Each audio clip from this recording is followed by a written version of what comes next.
Good evening, everybody. It's a great pleasure to be able to address you at this time, at the end of an extremely busy year, 2021. Huge amount has happened. We started the year still in the depths of the coronavirus pandemic.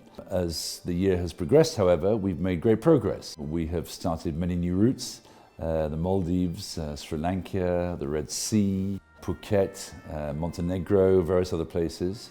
We've taken delivery of new aircraft, both for Air Astana and for Fly Air Astana. We've seen an enormous growth in our domestic market, and our international market as well has recovered sufficiently. So I think it's fair to say that we have recovered probably quicker than any airline. As far as our customers are concerned, again, I have nothing but admiration and thanks for your enormous loyalty. We've done our best to continue to provide you with the very highest levels of service, with new aircraft and so on and so forth. Tremendous service both on the ground and in the air, we hope. And we thank you very much for yet again voting us Best Airline Central Asia and India, in fact the 10th year running.